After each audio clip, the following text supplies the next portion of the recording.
The bank had already taken Harold's 320 acres. Now they were auctioning what was left. Then a locked army footlocker hit the floor. $5. Nobody moved. 10? Still nothing. 80. Every head turned. The bid came from Harold. The room exploded with laughter. The banker laughed hardest. Lost 320 acres. And now you're buying junk. Harold paid cash, picked up the footlocker, and carried it straight to a lawyer. The lawyer pushed it back across the desk. The farm is gone. The case is dead. There is nothing here. Harold took the box and left. That night he opened the footlocker. A few minutes later, he stopped, then read the same line again. He picked up the phone. The first lawyer answered. Harold read part of it. The lawyer cut him off. Stop. Silence. Read that again. Harold did. The lawyer didn't speak. Then the lawyer asked a question. Where did you get that box? Harold told him. Another pause. Then the lawyer asked a second question. Does the bank know you have it? No. Good. Keep it that way. The next morning, Harold walked into the county recorder's office. He asked for a file. The clerk typed the number, then stopped. Who told you to look for this? Harold said nobody. The clerk stared at him for a second, then pulled the file. Harold opened it. 10 seconds later, he asked a question. Who was here before me? The clerk didn't answer. Harold asked again. The clerk reached for the file. Harold pulled it back. The bank? Silence. The clerk said nothing. She didn't have to. The bank had already been there. Harold closed the file and walked out. Halfway to his truck, his phone rang. Unknown number. He answered. The voice didn't introduce itself. It asked one question. Where did you get the footlocker? Harold said nothing. The voice laughed. Not loud. Just once. Then came 6 words Harold wasn't expecting. We've been looking for it. Click. Harold stared at the phone, then looked back at the recorder's office. 5 minutes later, he was standing at the counter again. The clerk saw him and sighed. Now what? Harold slid another record number across the desk. The clerk looked at it, then froze. Not for long. Just long enough. Where is it? Harold asked. The clerk checked again, then pushed her chair back. That's strange. What? The bank asked for this one too. Harold said nothing.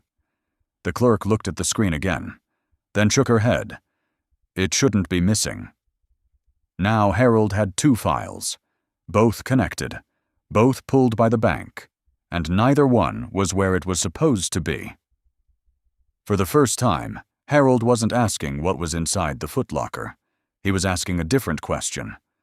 What was the bank so afraid of? Harold spent the rest of the afternoon following the same trail the bank had followed. Every place he went, the pattern repeated. People looked at him differently the moment he mentioned the footlocker. One office sent him somewhere else. That office sent him somewhere else. Then one receptionist looked up from her desk and said something that stopped him cold. You're Harold Garrett. Harold asked how she knew his name. The woman immediately realized she'd said too much. Nothing. Harold didn't move. A few seconds later, she asked a different question. Did they call you yet? Harold asked who. The receptionist shook her head. Too late. She'd already answered it. The bank. Harold asked to see the record he'd come for. The woman disappeared into the back room. When she returned, she wasn't carrying a file. She was carrying a message. Someone already requested it. When? This morning. Who? The woman hesitated, then answered. The same people who were asking about you. For the first time, Harold understood something. The bank wasn't waiting for him to make a move. The bank was following him. And somehow, they already knew where he was going next. Harold found out 2 days later. His phone rang just after lunch. Not an unknown number this time. A local number. He answered. The voice was calm, professional. "We'd like to meet." Harold asked who was calling. The man ignored the question. "We think there's been a misunderstanding." Harold almost laughed. The bank had taken 320 acres. Now they wanted to talk about misunderstandings. "Where?" Harold asked. The caller gave him an address, not the bank, a conference room downtown. Harold hung up. An hour later, he walked in. 3 people were already waiting. Nobody offered a handshake. Nobody offered coffee. Nobody asked about the farm. The first question came immediately. "Do you still have the Footlocker?" Harold didn't answer. The room went quiet. One of the men opened a folder. Another closed it. Nobody seemed sure who should speak first. Finally, the oldest man leaned forward. "What do you want?" Harold asked a question of his own. "What did I find?" Nobody answered. For several seconds, nobody moved. Then the oldest man stood up. The meeting was over. That fast. Harold watched all 3 leave without answering a single question, but as they walked out, one of them made a mistake. He turned to another and said 4 words. "Call headquarters again." Headquarters. For an $80 Footlocker. Now Harold had a new question. What was important enough to bring headquarters into a fight over a farm they'd already won? Harold got part of the answer the next morning. The bank called again. Different voice, different tone. Nobody was laughing now. "We'd like the Footlocker back." Harold asked why. The caller ignored the question. "What would it take?" Harold asked the same question again. The caller ignored it again. For nearly 5 minutes, the conversation went nowhere. Then the caller made a mistake. "That boss was never supposed to leave the property." Silence. Harold asked him to repeat it. The caller didn't. Instead, he ended the call. 3 hours later, another call came in. This one wasn't from the bank. It was from Harold's lawyer, the same lawyer who'd told him the case was dead. Now he sounded different. Very different. "How many copies have you made?" Harold told him. The lawyer immediately said it wasn't enough. "Make more." "Today." Harold asked what was going on. The lawyer answered with a question. "Has the bank offered you anything yet?" "Not yet." Another pause. "They will." The call ended. Before sunset, Harold got his answer. A black sedan pulled into his driveway. 2 men stepped out. Neither introduced themselves. Neither mentioned the farm. One of them looked at the Footlocker sitting in Harold's garage, then asked the same question everyone else seemed to be asking. "What do you want?" For the first time, Harold answered. "I want my land back." Neither man looked surprised. That was the moment Harold realized something. They hadn't come to find out what he wanted. They already knew. The next move came from Harold, not the bank. 3 days later, he walked into the county auction office and filed a request. The woman behind the counter read it once, then read it again. "Are you serious?" Harold said yes. The woman disappeared into the back. 5 minutes later, she returned with her supervisor. The supervisor read the same request, then looked directly at Harold. "If this goes through, they're going to lose their minds." Harold slid the paper back toward him. "Can they stop it?" The supervisor didn't answer. That answer was enough. 2 hours later, the bank called. Not to ask questions, not to make offers, to demand a meeting. Harold declined. An hour after that, a second call came in. Then a third. Then a fourth. By sunset, the bank had called 7 times. The next morning, Harold drove past the branch. 3 bank vehicles sat in the parking lot. 2 men he recognized from the meeting were standing outside, waiting. Not for customers. For him. One of them stepped forward. "Don't file it." Harold kept walking. The man tried again. "What do you want?" Harold gave the same answer. "My land." This time the man didn't argue. He just looked away, like he already knew how this ended. 3 days passed. The bank didn't call. That bothered Harold more than the calls. Then his lawyer called, not to talk, to ask one question. Is the footlocker still in your house? Harold said yes. The lawyer told him to check. Immediately. Harold hung up, walked into the garage. The footlocker was still there, but something else wasn't. The lock. The broken lock he'd left beside it was gone. Harold searched the shelf, then the workbench, then the floor. Gone. Someone had been inside. The footlocker was still there, but somebody had searched the garage and left without taking it, which meant they weren't looking for the box. They were looking for something else.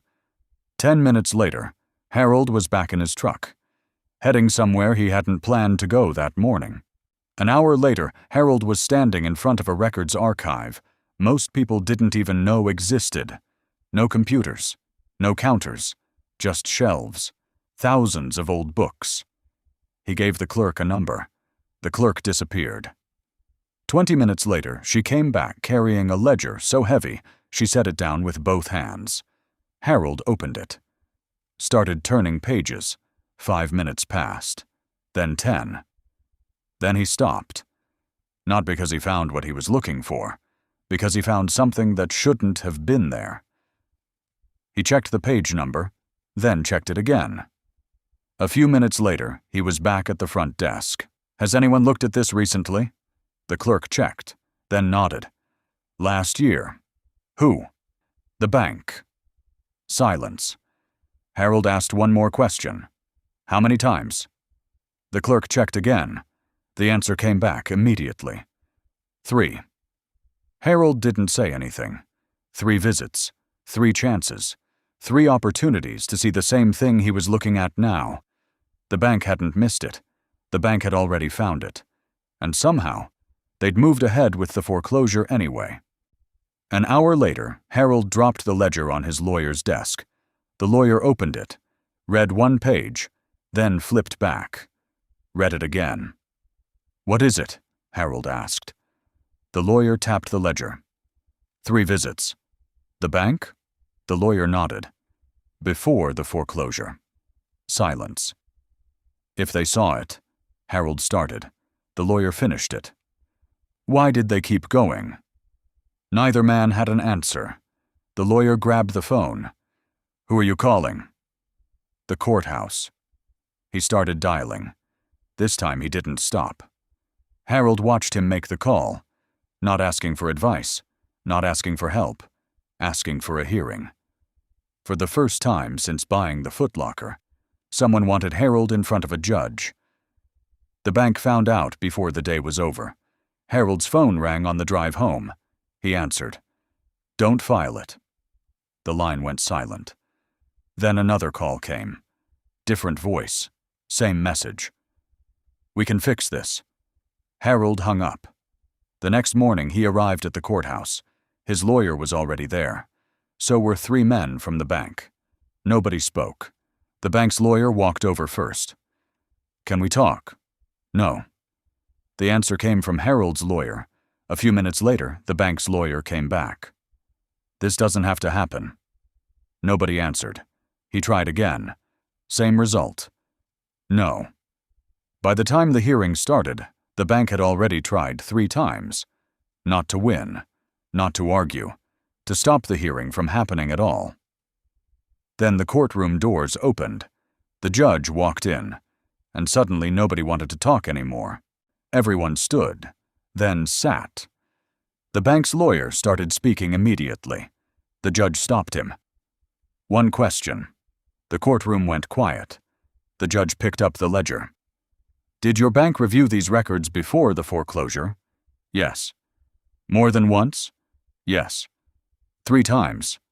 A pause. Then, yes.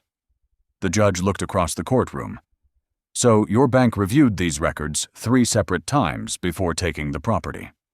Yes, Your Honor. The judge set the ledger down. Then help me understand something. The bank's lawyer sat forward. The banker looked up. For the first time all morning. If your bank saw these records, why did the foreclosure move forward? Silence. The lawyer opened his mouth, then closed it. The banker stared at the table again. The judge waited. Nobody answered. The bank's lawyer tried anyway. Page numbers, procedures, deadlines. The judge cut him off. "I'm not asking about procedures." The courtroom went silent again.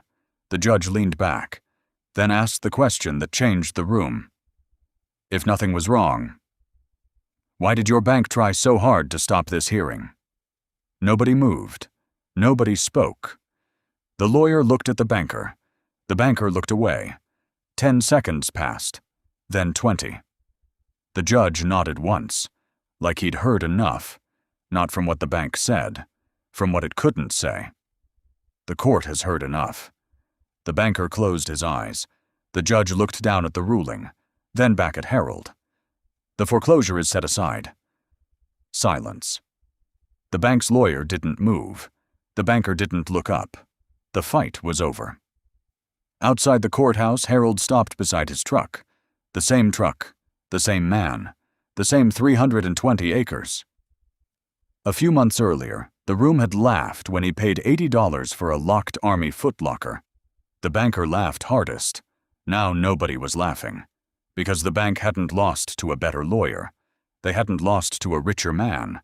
They lost to something they had already found, something they had already seen, something they had already thrown away. The bank sold the one thing that could stop them for $80, and Harold Garrett drove home with his land.